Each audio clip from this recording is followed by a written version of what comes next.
Ce 7 mai 2025, après le premier scrutin du conclave, une fumée noire s'est élevée de la cheminée de la chapelle Sixtine, signalant l'absence d'un consensus parmi les 133 cardinaux électeurs. Cette première journée de délibération n'a pas permis d'élire un successeur au pape François, décédé le mois précédent. Les cardinaux, unis dans leur engagement envers l'Église, poursuivront leurs discussions et votes dans les jours à venir, guidés par la prière et la recherche de la volonté divine. La fumée noire, apparue à 21h05, a été accueillie par des applaudissements de la foule rassemblée sur la place Saint-Pierre. Ce signal indique que les cardinaux n'ont pas encore trouvé d'accord sur le choix des nouveaux souverains pontifes. Le conclave, débuté par une procession solennelle et une messe présidée par le cardinal Giovanni Battista Re, se poursuivra avec de nouveaux scrutins dans les jours suivants. Les cardinaux, ayant prêté serment de secret absolu, continueront leurs travaux dans la chapelle Sixtine, à l'abri des regards extérieurs.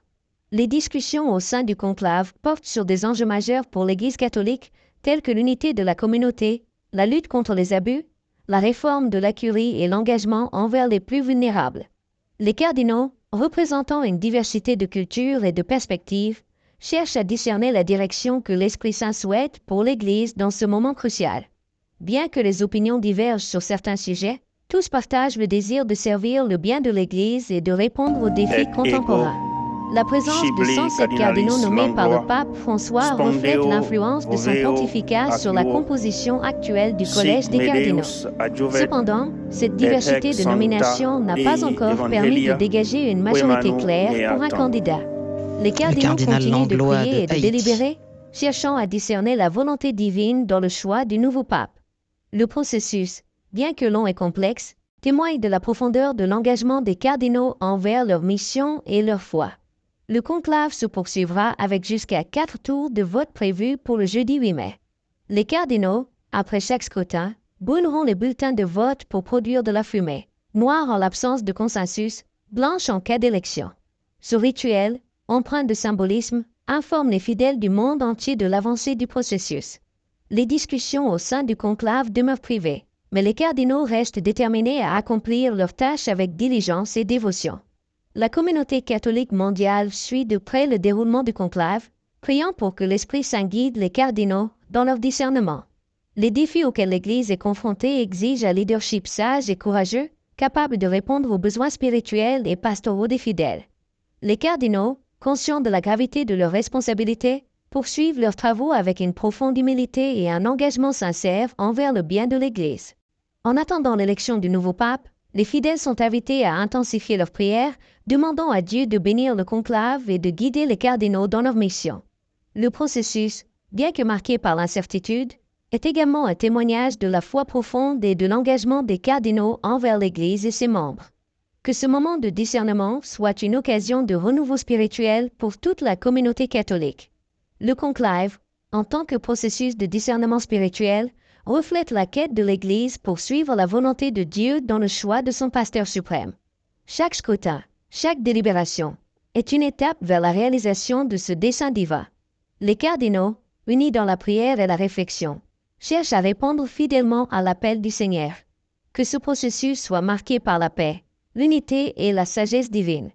Alors que le conclave se poursuit, la communauté catholique mondiale reste unie dans l'attente et la prière, espérant que l'Esprit Saint guidera les cardinaux vers le choix du nouveau pape. Ce moment de discernement est une occasion pour tous de renouveler leur engagement envers l'Église et de renforcer leur foi en la providence divine. Que ce processus aboutisse à l'élection d'un leader spirituel capable de conduire l'Église avec sagesse et amour. Dans les jours à venir, les cardinaux continueront leurs travaux avec diligence et dévotion, confiant que l'Esprit Saint les guidera dans leur mission. Le conclave, bien que marqué par des défis et des incertitudes, est également une expression de la foi profonde et de l'engagement des cardinaux envers l'Église et ses membres. Que ce moment de discernement soit une occasion de renouveau spirituel pour toute la communauté catholique. Le conclave de 2025, bien que débutant par une fumée noire, demeure un signe d'espoir et de foi pour l'Église catholique. Il rappelle que, même dans les moments d'incertitude, la prière, le discernement et la recherche de la volonté divine sont essentiels. Que ce processus aboutisse à l'élection d'un pape capable de guider l'Église avec sagesse, amour et fidélité à l'Évangile. En cette heure marquée par la solennité, le recueillement et l'attente, nous nous adressons à vous, peuple de Dieu, avec un cœur plein de foi et de confiance. La fumée noire qui s'est élevée aujourd'hui depuis la chapelle Sixtine n'est pas un signe d'échec, mais un témoignage de la gravité de la mission qui nous est confiée. Élire un successeur à l'apôtre Pierre est un acte de discernement profond, où chaque voix s'accorde non pas à une logique humaine, mais à la volonté divine. Le monde regarde vers Rome, mais nous levons tous les yeux vers le ciel, car c'est là, dans le souffle discret de l'Esprit, que naîtra l'unité autour du prochain pasteur universel. Nous vous exhortons à ne pas voir dans cette fumée noire un motif d'inquiétude ou de division. Elle est, au contraire, le reflet d'une Église vivante, fidèle à son devoir de chercher la lumière de Dieu avant celle des hommes.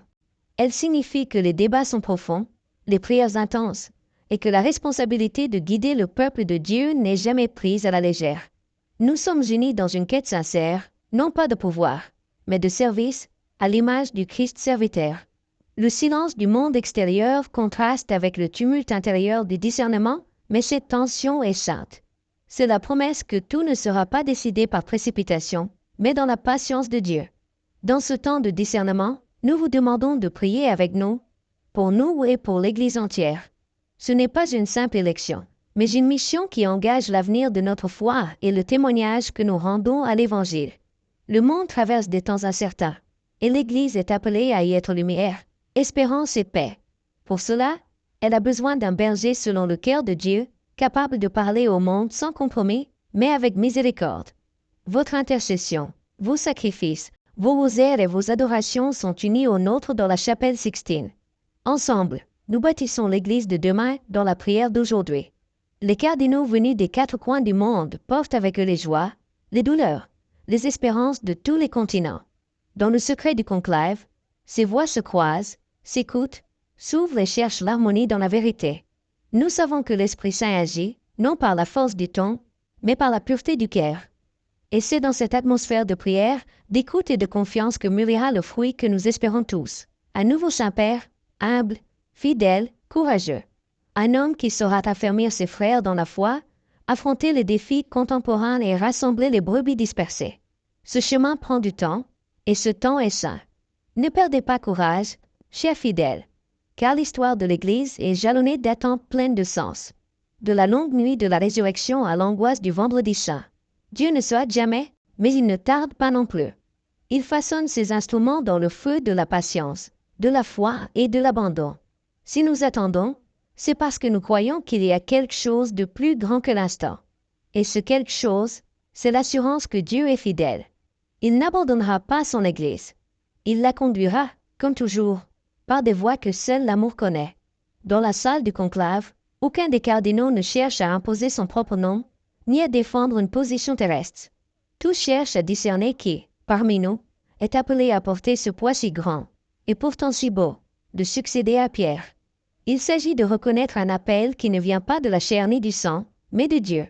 Ce n'est qu'en priant, en écoutant, en nous dépouillant de nos attaches, que nous pourrons y parvenir. Et ce dépouillement prend du temps. Il se fait dans les larmes parfois, mais toujours dans l'espérance. Cette attente est un témoignage pour l'humanité, celui d'une Église qui refuse de céder à la précipitation du monde.